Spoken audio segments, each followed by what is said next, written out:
JD Vance, of course, the Vice President. Have a listen. He's been very, very strong on this whole issue of free speech, in particular, free speech outside America, such as here. We want here on JD's radar. Here he is talking the other side. Yes, ma'am.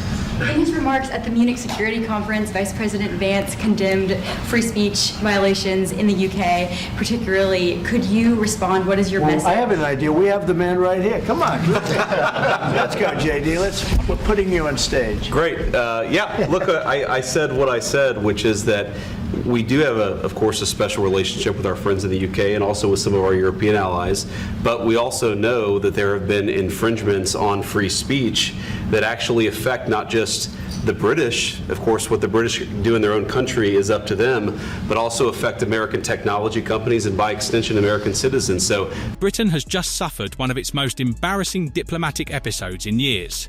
The United States, our supposed closest ally, has published an official government report labelling Britain authoritarian. Not concerning, not troubled, but outright authoritarian, and the humiliation is sharpened. By the timing, with the report landing while America's incoming Vice President JD Vance was literally staying as a guest in the Foreign Secretary's home, a political equivalent of inviting a friend to dinner only for them to publicly shame you in front of the entire street before dessert. Washington didn't cushion the blow or murmur its worries behind closed doors either. It formalised them in a human rights report, visible to every government, journalist and watchdog on the planet. Meaning, this wasn't a quiet warning, but a global broadcast of Britain's failures on the world stage. And if British politics like this matters to you, don't forget to like the video and subscribe to Dark Britain, because over 98% of viewers watch without hitting follow, even though subscribing is completely free. West, the transatlantic relationship, our NATO allies, certainly the United States under the Biden administration, got a little too comfortable with censoring rather than engaging with a diverse array of opinions. So that's been my view. Obviously, I've raised some criticism and concerns about our friends on this side of the Atlantic, but the thing that I'd say to the people of England or to anybody else, to David, is many of the things that I worry most about were happening in the United States from 2020 to 2024. I just don't want other countries to follow us down what I think was a very dark path. This wasn't some off-the-cuff insult or diplomatic slip. It was a deliberate blow aimed straight at the core of Britain's democratic credibility. While JD Vance was politely sipping tea in the English countryside, his own government was quietly issuing a stark warning that Britain's democratic institutions are drifting into dangerous territory. The obvious question is what triggered America to break ranks so publicly. The report leaves little doubt: free speech. Washington accused Starmer's government of imposing sweeping restrictions on expression at alarming speed, and the very first example cited was the heavy-handed response to the Southport riots. Rather than tolerating open debate, Starmer's team pressured social media companies, including US-based platforms, to take down posts they claimed amounted to misinformation. To Washington, that crossed a clear red line. They interpreted it as state-backed censorship, the exact kind of conduct Britain once lectured other nations about. And the language used, grievous, signals that allies now see Britain not as a country making isolated errors, but one sliding into systemic abuse. The administration is so forthright in talking about these issues, no matter who's in the room. But the question begs, Brad, is he right? I think he's absolutely right about the United Kingdom and their sad decline in freedom of speech and freedom of press. I mean, you have thousands of people who've been arrested over the years because of things they posted on social media. That is not a free country. That is a kind of modern dystopia, an authoritarian state where the government can roll up with the authorities to come get you because they don't like what you have to say. It is sad to see that happen to one of our greatest allies, a beautiful nation with a long history and legacy as a beacon of freedom in the West. And I also appreciate JD Vance calling them out for it. But honestly, it will have to come from within. Their own citizens will have to stop standing for it, stop standing for the censorship, stop standing for the overreach, for the absurd policing. You see video after video where the police roll up on somebody for a crude joke that they posted online or for asking someone, why don't you speak English, or any other sort of thing that's just fundamentally not a police. But the criticism didn't end there. America also flagged new public space protection orders that allow police to criminalise even silent prayer in certain areas. Imagine being fined or arrested simply for standing quietly with your own thoughts in the wrong place. Symbolism so stark that Washington described it as edging toward. Policing belief itself. Then came the Online Safety Act, a law forcing adults to verify their age before accessing websites, while opening the door for state access to encrypted messages, which in practice means two unsettling realities. Your online identity is no longer private, and your personal conversations may know longer be beyond government reach. It's a framework that feels less like a liberal democracy and more like something lifted straight out of George Orwell. If censorship had already set alarm bells ringing in Washington, the next issue tipped concern into outright condemnation. Britain's failure to confront a surge in anti-Semitism. Since late 2023, Jewish communities have faced levels of hostility unseen in decades, with examples in the report that are deeply disturbing. Staff at a London kosher shop forced to fight off a knife-wielding attacker, and in Yorkshire, a university chaplain and his family driven from their home by death threats over his past service in the Israeli Defense Forces. These aren't abstract figures or political talking points. They are ordinary families living in fear because of their faith. For the United States, a country grappling with its own hate crime crisis, calling out Britain so explicitly in an official report is no minor gesture. It signals that Washington sees this not just as a domestic failure, but as a human rights and national security issue with global implications. And then came the twist. While enjoying British hospitality, JD Vance delivered what amounted to a diplomatic intervention, warning that America had made catastrophic free speech mistakes between 2020 and 2024, and that Britain was now repeating those same errors on an even larger scale, like a dinner guest calmly telling you you're reenacting their worst regrets, all while still helping themselves to your food. And it will last for a very, very long time. Well, no, I mean, certainly we wouldn't want to reach across US citizens, and we don't, and that's absolutely right. But in relation to free speech in the UK, I'm very proud of our history there.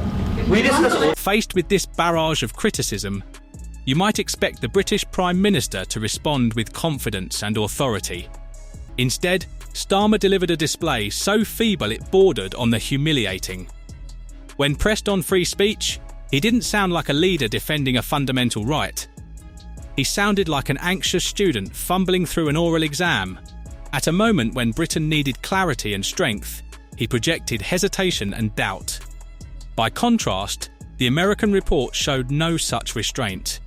It avoided diplomatic euphemisms and spelled things out plainly, stating that Britain now labours under severe restrictions on freedom of expression, and that the government has been inconsistent in holding officials accountable for abuses. In a diplomatic world where even criticism is usually padded with courtesy, that level of bluntness is incendiary. The underlying message is stark. Washington believes Britain no longer knows where it stands, or worse, no longer cares.